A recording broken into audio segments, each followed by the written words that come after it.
Eksplorasi seni mencapai visi, inspirasi jelajahi bervariasi bersama era terkini.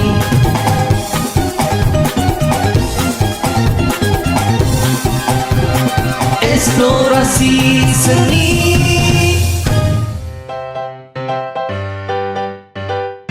Seni adalah satu pemberian yang tak terhingga bagi setiap individu. Kurniaan seni yang ada pada diri akan menggambarkan keistimewaan kita di kalangan yang lain. Justru, bakat dan potensi ini bukan sekadar hobi, malah ia juga boleh memberi rezeki bagi mereka yang memanfaatkan seni dengan sebaik mungkin. Satu kupasan menarik tentang agungnya seni di kalangan rakyat Malaysia. Seni boneka tangan jarang diberikan perhatian di kalangan rakyat Malaysia pada hari ini. Namun, keistimewaan bakat ini mampu dicungkil dan dipertingkatkan kemahiran berfikir di kalangan anak-anak cilik ini. Satu paparan istimewa akan dikupas tentang keistimewaan si cilik boneka. Boneka atau patung sangat sinonim dengan anak-anak kecil, terutamanya di peringkat sekolah tabika. Kru kami berkesempatan bersama-sama dengan kanak-kanak tabika Kampung Suak Padi Bota Perak Darul Rizwan bagi memperlihatkan seni boneka tangan di dalam sesi pembelajaran dan pengajaran di dalam kelas. Menariknya, kaedah pembelajaran dan pengajaran boneka tangan ini telah diwajibkan oleh pihak Jabatan Kebajikan Masyarakat Malaysia Kemas agar kaedah ini diguna pakai di seluruh sekolah-sekolah tabika kemas di negara ini. Ternyata, ia memang mampu menarik minat kanak-kanak tersebut serta secara tidak langsung dapat mempertingkatkan kemahiran berkomunikasi, melahirkan idea kreatif ketika penciptaan cerita dan juga merangsang daya imajinasi kanak-kanak si cilik ini sewaktu mereka menyaksikan persembahan boneka tangan tersebut. Kalau kita perlihatkan di Malaysia ni saja, kita lebih cenderung pada boneka tangan. Kanak-kanak lebih suka pada haiwan daripada benda-benda lain. Jadi memudahkan mereka untuk beraksi dan tindak balas.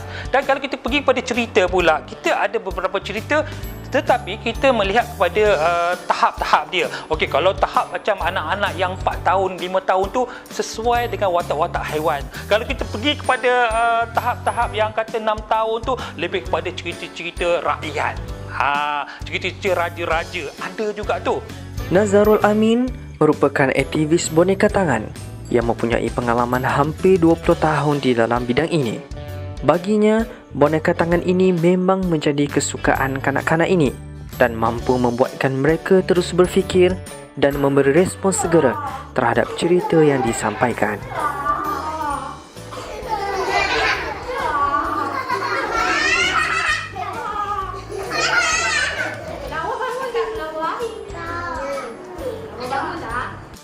Nurul Emizar atau lebih dikenali sebagai Cikgu Amy yang pada awalnya agak sukar untuk memahamkan para pelajarnya di dalam kelas kerana sekolah tabika kemas Kampung Suak Padi ini adalah terdiri daripada anak-anak orang asli yang hampir 90% mempunyai masalah pertuturan dan pemahaman di dalam bahasa Melayu.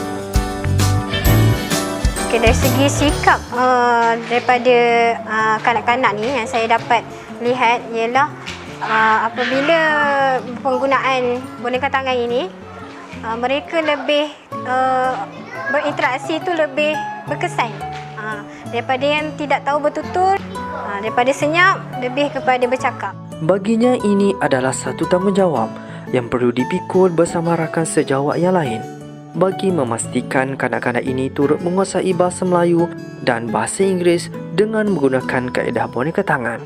Malah mereka juga diberi kesempatan untuk terlibat secara langsung di dalam persembahan boneka tangan tersebut berdasarkan arahan daripada guru mereka.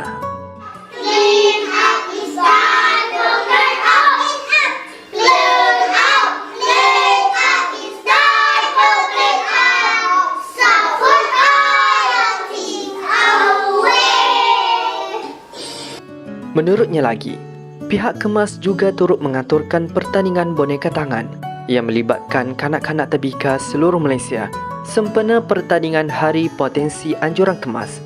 Ternyata, hasil daripada acara tersebut, ia mampu mempertingkatkan penguasaan bahasa Melayu serta bahasa Inggeris. Nama saya Nafis Idris, anak lelaki Nasri. Umur saya 5 tahun. Saya suka jadi singa sebab dia jadi kuat. Oh!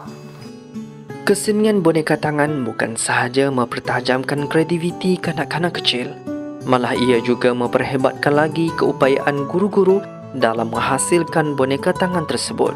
Secara praktikalnya, pembuatan boneka tangan perlu dibuat dan dirancang dengan rapi. Misalnya, guru perlu menentukan terlebih dahulu watak yang ingin dicipta dan mampu menarik minat kanak-kanak tersebut. Kemudian, guru perlu membuat pemilihan penggunaan kain atau sarung kaki dengan warna bersesuaian yang menjadi kesukaan mereka. Selain itu, bagi menghidupkan lagi watak boneka tersebut, guru perlu menambahkan rambut, mata, hidung, telinga atau mulut supaya ia lebih menarik.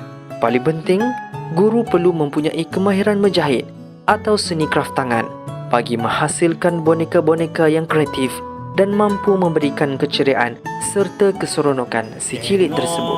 Aku si Dewi Mawar, kembang mekar, harum dan segar badan aku. Itulah sedikit sebanyaklah nak menyanyi tu kan. Okey, baiklah adik-adik semua. Bagi Nazarul Amin, dia mengharapkan agar seni boneka tangan ini tidak pupus dan tidak semakin ditinggalkan, terutamanya rakyat di negara kita ini yang lebih menyukai cabang-cabang seni yang berbentuk komersial, popular serta lebih menguntungkan. Namun secara tidak sedar, sebenarnya seni boneka tangan ini lebih jauh bernilai dan berharga untuk anak-anak, terutamanya dalam perkembangan minda dan juga kreativiti mereka ketika pembelajaran di dalam kelas. Yang paling penting, seni boneka tangan ini mampu mempertingkatkan prestasi anak-anak dalam mata pelajaran bahasa Melayu, bahasa Inggeris dan sebagainya. Manakala ibu bapa diharapkan sentiasa memberi sokongan kepada guru di sekolah sekiranya anak-anak kita terlibat secara langsung di dalam pertandingan atau mana-mana persembahan yang melibatkan boneka tangan. Itu sajalah Abang Nazarul nak cerita. Mudah-mudahan kita jumpa di lain hari. Bye. Assalamualaikum. Eksplorasi seni.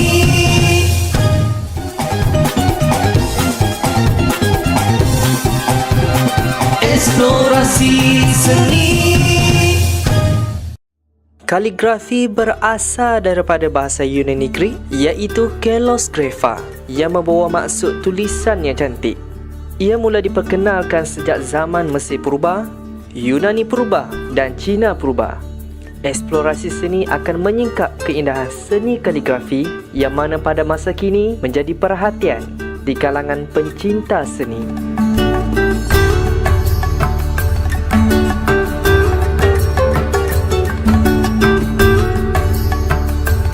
Memang tidak dinafikan, seni memerlukan daya kreativiti yang tinggi serta mampu mencetuskan inspirasi kepada pencinta seni.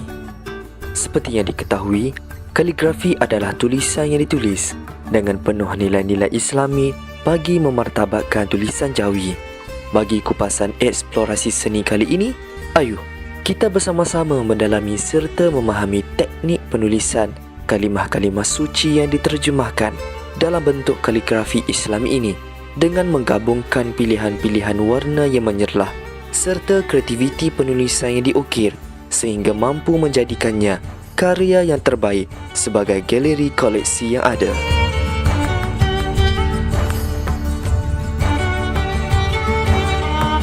Okey, sejarah seni khat ni pula ialah paling asal ialah tulisan Kufi.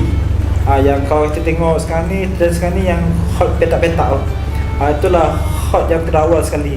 Dipanggil khat murabba. Dulu seni khat ni tak ada baris, tak ada titik. Jadi benda tu dikembangkan oleh penulis-penulis khat di Turki. Dan sekarang ni banyak yang mencambangkan, mempelbagaikan jenis-jenis khot ni. Selain mengangkat martabat tulisan Jawi ke satu tahap yang lebih baik, seni kaligrafi ini juga sudah menjadi trend hari ini buat rakyat Malaysia. Bahkan terdapat juga orang-orang kenamaan seperti Sultan Pahang serta selebriti tanah air iaitu Datuk Seri Siti Nurhaliza, Wak Doyok dan sebagainya yang turut menggemari tulisan kaligrafi. Kebanyakan penggemar tulisan kaligrafi ini membelinya untuk dijadikan perhiasan dinding di rumah, pejabat, surau maupun masjid kerana terpesona dengan kehalusan reka bentuk seni kaligrafi serta corak-corak yang dihasilkan dalam setiap baris ayat yang ditulis. Justru, pemfokusan kreativiti, minat serta komitmen yang tinggi amat diperlukan di sepanjang pembuatan kaligrafi ini.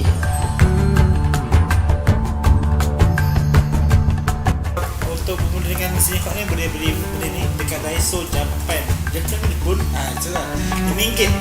So yang ni boleh dapatkan di tepi-tepi jalan raya, highway. Split mendapat inilah paku pakis dia punya akar, di mana kita raut sampai jadi hantam ni. So kita bentukkan dia macam marker penhot. Dan ini kena dapatkan daripada luar negara lah, Turki. So kena tak ada kat kita berhampiran kat Malaysia ni, memang tak ada. Jadi kena cari orang spesialis yang jual khot, pen khot ni. Kita kena ada bekas. Yang mana bekas ni ada, dalam ni ada ink tadi yang kita sebutkan tadi. Dalam ink ni ada benang sutera. Kita kena letak benang. Jangan letak satu benang je, letak segumpal benang. Dan ini ialah air biasa, sap, untuk rebutkan dia. Muhammad Faisal Alwi merupakan seorang penulis kaligrafi yang mempunyai pengalaman yang luas dalam bidang ini. Bakatnya mula dipupuk sejak daripada bangku sekolah lagi.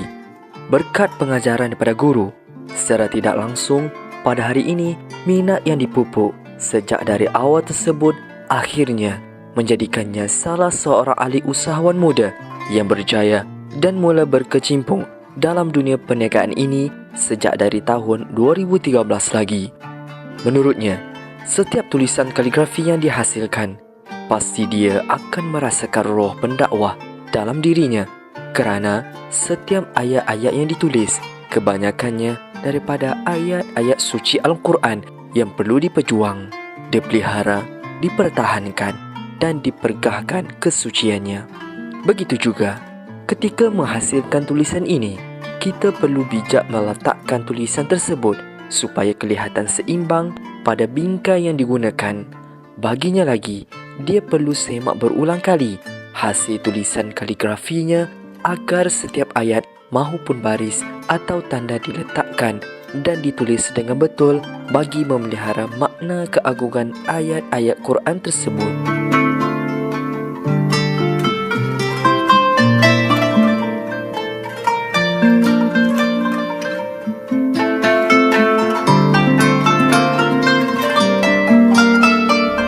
Selain itu, ada juga permintaan daripada pelanggannya yang meminta untuk menghasilkan tulisan kaligrafi dalam bentuk abstrak yang memerlukan gabungan unsur-unsur alam, manusia, permainan warna dan sebagainya.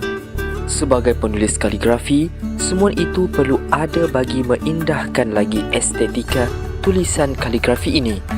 Kata Muhammad Faisal, hasil karyanya tersebut turut diminati dan dibeli oleh pelancong-pelancong asing sehingga hari ini permintaan orang ramai terhadap karya kaligrafi ini terus meningkat dan mendapat permintaan yang tinggi meskipun harga yang ditawarkan sangat berpatutan. Kenapa saya meminati seni kaligrafi Islam ini? Kerana kaligrafi seni Islam ini telah mengangkat kaligrafi Jawi ini ke suatu level yang lebih membanggakan dan juga dia boleh jadi sebagai satu medium dakwah kepada orang ramai. Seni kaligrafi Islam ini juga mampu menarik orang Islam meminati seni kaligrafi Islam yang telah dicampur ataupun telah kombinasikan dengan seni abstrak. Bagi orang ramai memang memang saya harap orang Malaysia dapat tutup mata yang mana mereka dah tak nampak lagi nak beli lukisan daripada barat. Tak semestinya sekolah agama je. Sebab apa saya nak bagi pendedahan yang mana budak sekolah lain pun boleh belajar dengan kaligrafi ni. Jangan ke mana, teruskan bersama Eksplorasi Seni.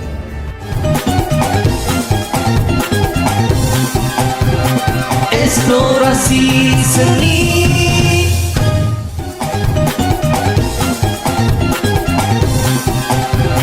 Eksplorasi Seni. Umumnya, kita selalu lihat acara berinai ini sering diadakan setiap kali majlis perkahwinan. Kecantikan dan keunikan corak inai ini adalah faktor utama pemilihan anak-anak gadis pada hari ini yang sanggup menconteng tangan bagi mempamerkan kehalusan henna inai tersebut. Satu paparan menarik akan diketengahkan tentang pembuatan serta teknik kreatif dalam mengukir henna inai tersebut. Kecantikan, keindahan dan kelihatan tampak menawan adalah perkara yang paling penting perlu ada dalam diri pasangan raja sehari, lebih-lebih lagi dalam menaikkan aura seri pengantin. Hari ini sudah mula menjadi trend apabila si raja dan si permaisuri sehari ini gemar memilih hiasan henna inai di tangan, di kaki mahupun di rambut sebagai hiasan pribadi si pengantin. Faktor utama pemilihan henna inai ini adalah bergantung kepada kualiti warna inai serta keunikan corak henna inai ini yang semestinya akan membuatkan si pengantin begitu yakin berada di khalayak ramai. Pada era modernisasi ini, inai sudah mula diperoleh dalam pelbagai jenis, bentuk, warna dan pakej yang senang didapati di pasaran. Kreatifnya, inai di zaman ini tidak perlu lagi ditumbuk dan dijemur sebelum digunakan. Tetapi, inai sekarang lebih dikenali sebagai inai instan yang mana ianya sangat mudah disediakan, pantas dikeringkan dan menarik dalam pelbagai kontra warna yang dihasilkan.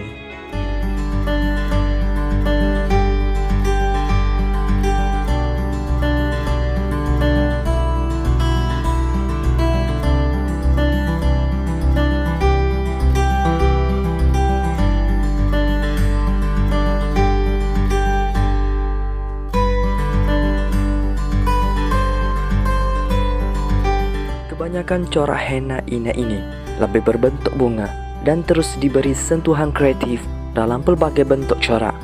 Ada yang menyukai corak yang ringkas dan juga syarat bagi mengindahkan lagi seni inai ini.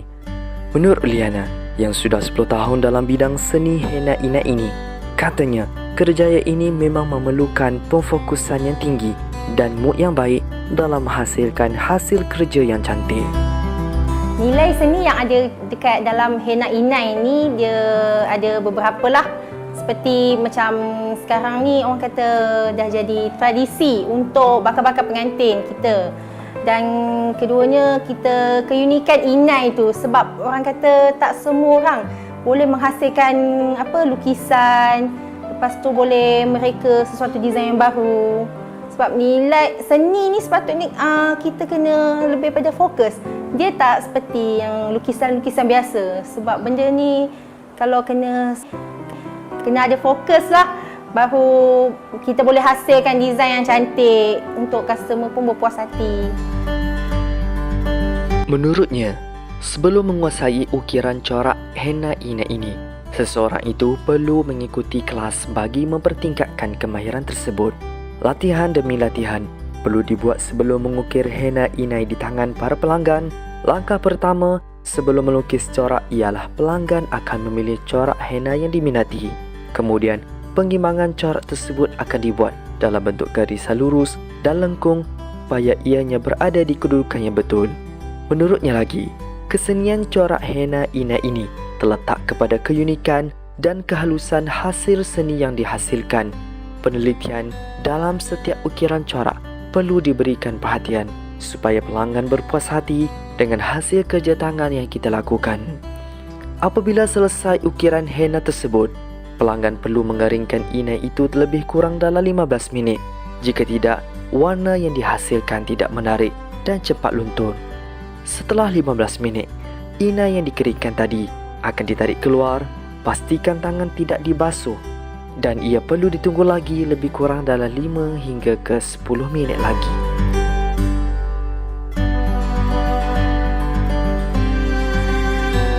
Jenis-jenis henna inai ni ada beberapa lah. Seperti kita ada inai natural, kita ada inai instant yang tu inai segera. Lepas tu kita ada inai putih. Sekarang ni dah jadi tradisi kita untuk inai putih jadi trend kan. Lepas tu kita juga ada inai color-color. So macam kita tengok sekarang ni, orang kata macam setengah-setengah pengantin dia lebih suka kepada natural, tradisi, mengikut adat-adat sama yang lama. So kita menggunakan inai daun. Setengah-setengah lagi dia orang lebih berminat kepada inai segera. So mungkin atas faktor-faktor bekerja, tak nakkan benda tu terlalu lama di tangan. So kita akan bagi pemilihan di tangan pengantin lah. Dia orang minat yang macam mana. Bagi si pengukir henna inai ini, dia mengharapkan agar perkhidmatan seni henna inai ini perlu diberikan perhatian oleh semua pihak. Sesungguhnya, seni inai tersebut mampu menjana pendapatan bagi mereka yang menjadikan sebagai kerjaya. Namun keindahan dan kesenian seni ini harus dipelihara agar ianya terus berkembang maju ke hadapan, bukan sekadar digunakan di majlis-majlis tertentu. Okay, pendapat saya tentang henna inai ni, saya sangat sukalah sebab satu, warna dia merah, ada warna putih, warna hitam, bergantung pada setiap orang lah suka warna putih atau merah atau hitam. Macam saya suka warna merah. Lepas tu nampak kreativiti lah, lukisan dia halus. Kemudian macam perhiasan bagi wanita lah, seorang wanita. Wanita ni suka benda-benda yang cantik. Keindahan seni pencetus inspirasi anugerah Tuhan dikongsi bersama. Selesai sudah paparan pada hari ini. Moga ia bermanfaat untuk kita semua.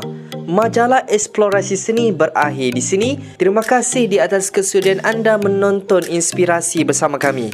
Nantikan paparan yang akan datang. Assalamualaikum warahmatullahi wabarakatuh dan selamat berehat. Eksplorasi seni mencapai visi, inspirasi jelajahi bervariasi bersama era